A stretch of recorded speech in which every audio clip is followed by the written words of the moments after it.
teman-teman, selamat siang. Baik, di sini kami akan membuat sebuah video podcast itu untuk memenuhi tugas tengah semester dalam mata kuliah Sistem Pemilu dan Kepartaian yang diampuh oleh Bu Puzi.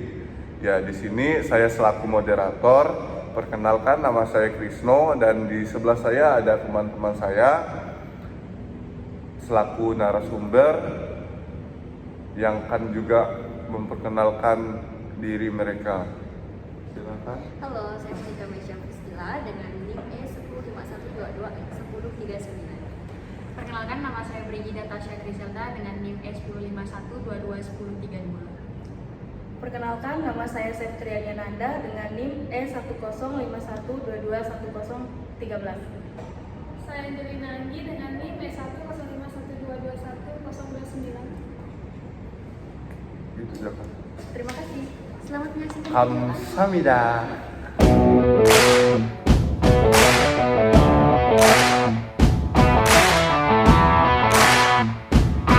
Yang akan kita bahas itu mengenai dampak sosial politik melalui pemilu 2024 kemarin. Jadi menurut Anda apa yang menjadi dampak tentang pemilu kemarin, dari dampak sosial politiknya? Kan di sini juga boleh dijelaskan dampak positif maupun negatif. Jadi silakan. Dampak sosial politik pastinya memiliki banyak pengaruh gitu. Dampak sosial politik pemilu 2024 itu memiliki banyak pengaruh. Contohnya pengaruh dari media sosial. Pengguna media sosial di Indonesia pada saat pemilu mengalami peningkatan yang sangat pesat dari sosial media Facebook, Twitter, Instagram, Facebook, dan lain sebagainya.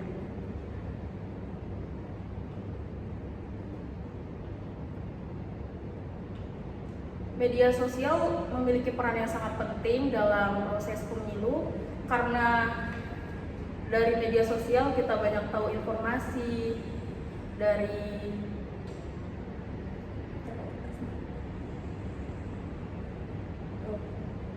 media sosial itu memainkan peran penting dalam membentuk persepsi masyarakat terhadap calon presiden dan wakil presiden atau calon legislatif dan lain sebagainya.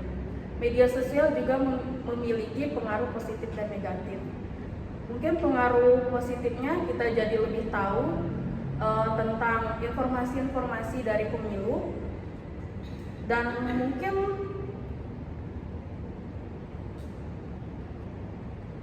mungkin dari sisi negatifnya media sosial dapat terjadi pertengkaran online antar pendukung paslon atau pendukung partai lain sebagainya. Sekian dan terima kasih. Oke, baik, terima kasih untuk Anda yang dimana dia boleh memaparkan tentang dampak sosial dan politik yang terjadi pada saat pemilu 2024 kemarin.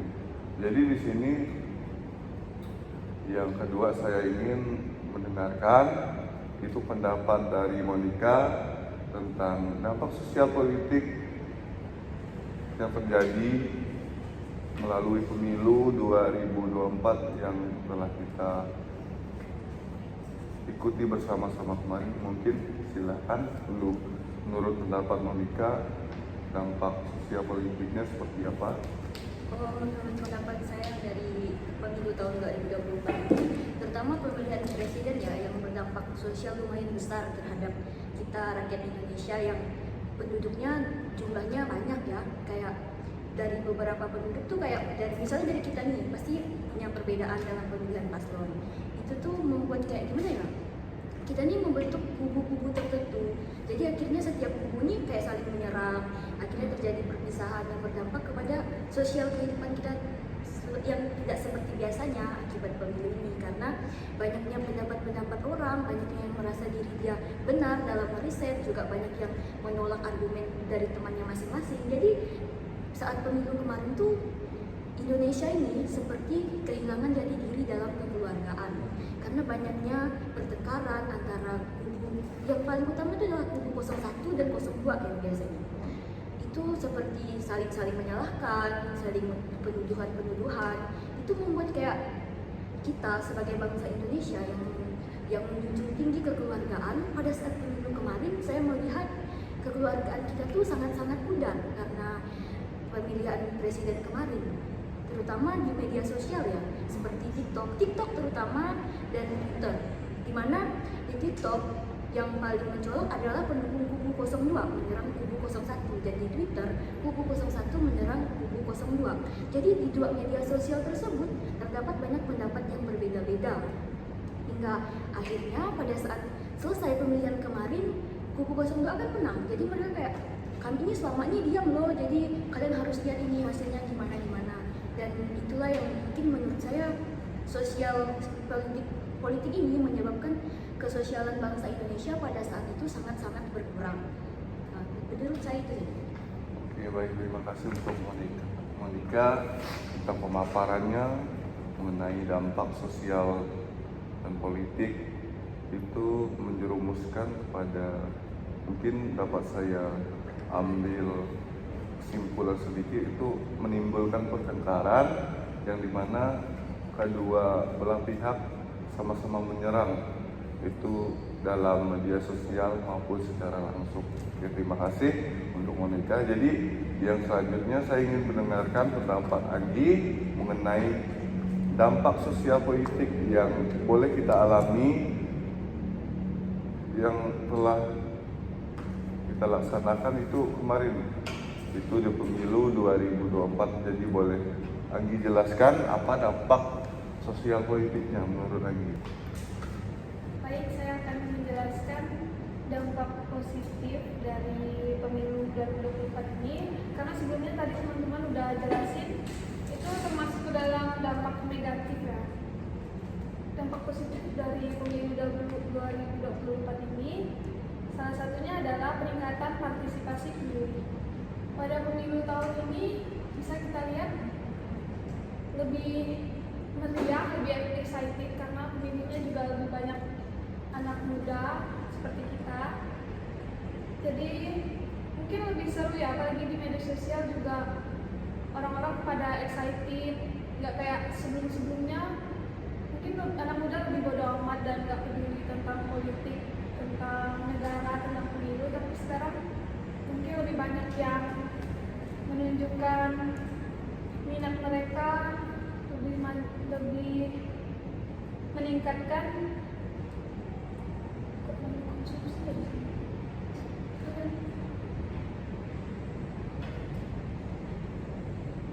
jadi pada pemilu ini juga nggak banyak yang walaupun ya kayaknya ada, kita juga diberi libur nasional, jadi yang merantau juga bisa pulang kampung. Sejauh ini dari positifnya juga baik sih, dari di luar dampak negatifnya, dampak positifnya juga banyak, lebih terasa pesta rakyatnya. Cuman tidak dipungkiri juga dampak negatifnya juga sangat banyak dengan pro kontra di mana-mana. Dan itu dengan pro kontra di mana-mana itu tadi ya. Sekian, mungkin itu yang dari aku dulu. Mungkin itu pendapat saya. Mungkin itu pendapat saya, bisa dilanjutkan dengan teman saya.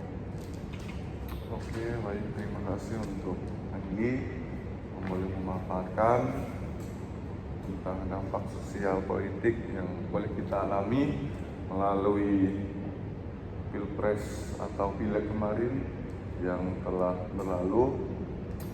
Jadi yang selanjutnya saya ingin mendengarkan pemaparan maupun pendapat Brigida tentang dampak sosial politik melalui pemilu kemarin. Jadi silakan. Baik, dari menurut pandangan saya, pemilu juga bisa mempengaruhi kepercayaan publik terhadap institusi dan demokrasi.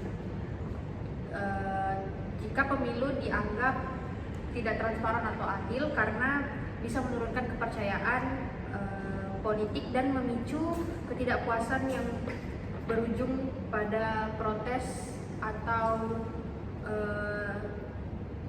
demonstrasi. Menurut saya itu aja. Oke, baik.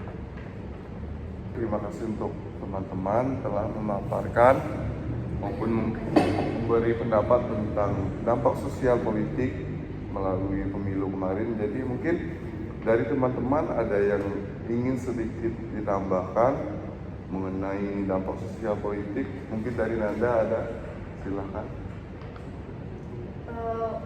Dampak sosial politik itu,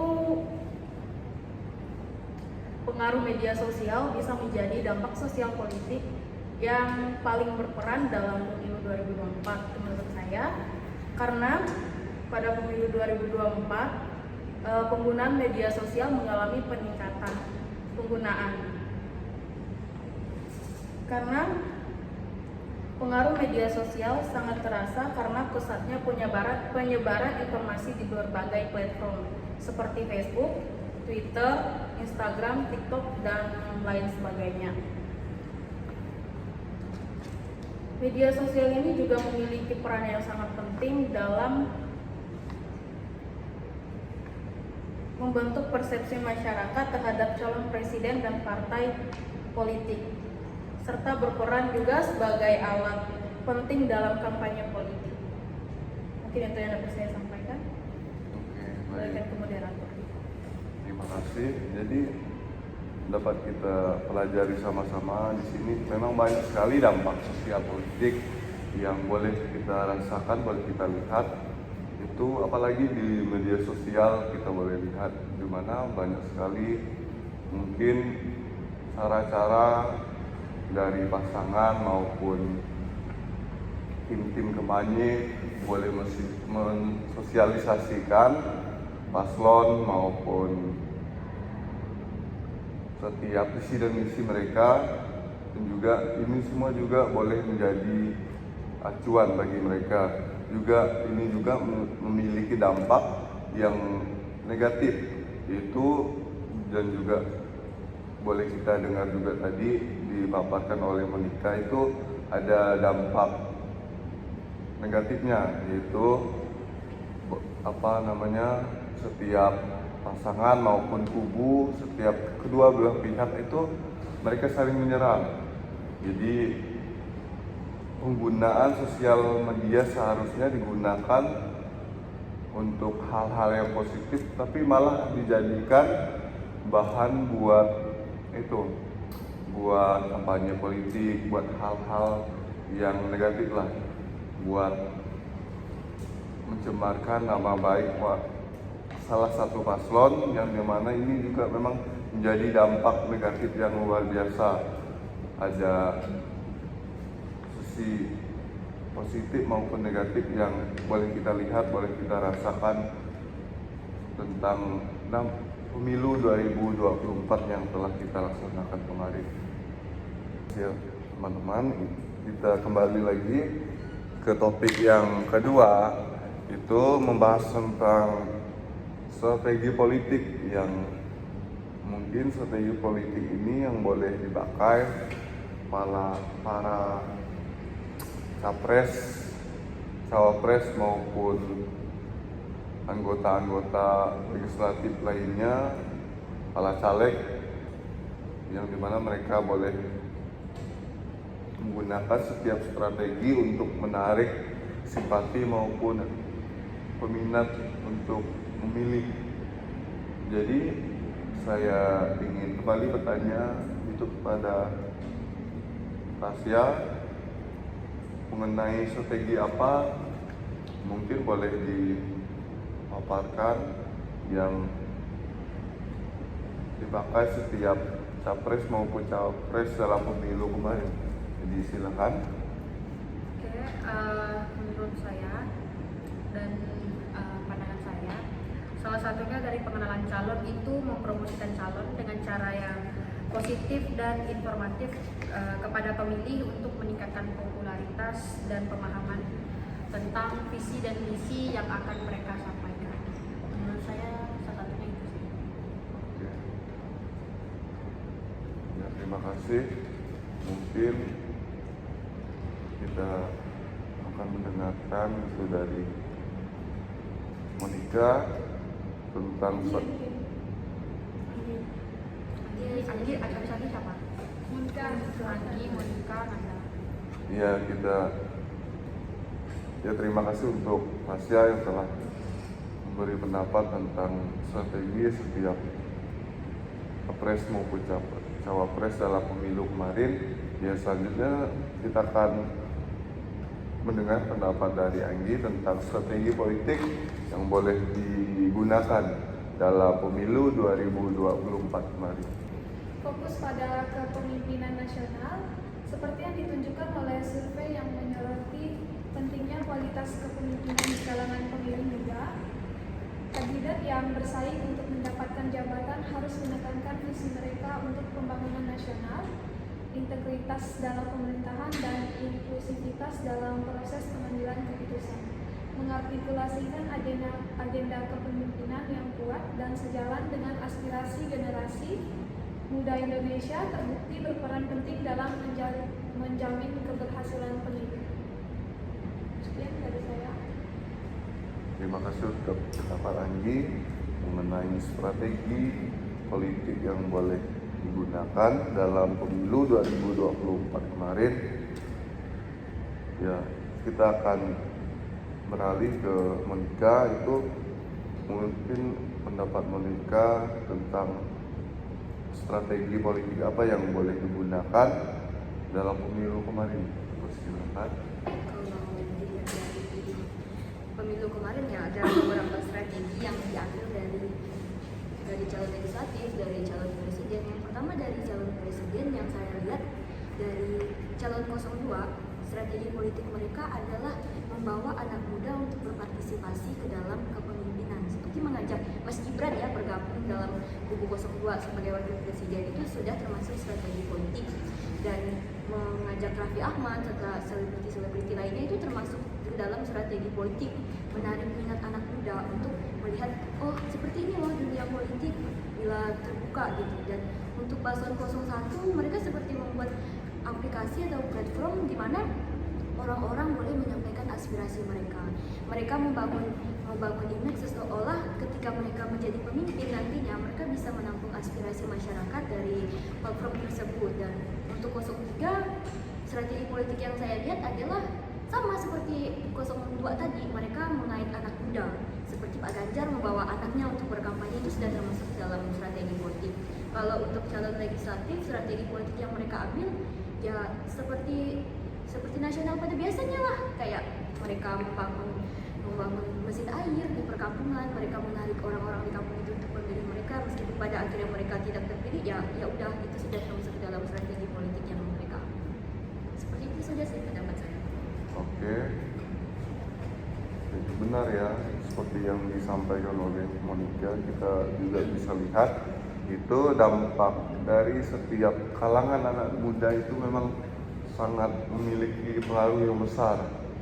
Apalagi kita juga lihat banyak sekali di tahun inilah, contohnya di pemilu tahun 2024 ini memang keberadaan setiap selebriti atau artis-artis itu memang mungkin juga menjadi strategi yang luar biasa bagi para capres untuk menarik setiap minat, contohnya anak-anak muda yang dimana mereka mungkin menggemari atau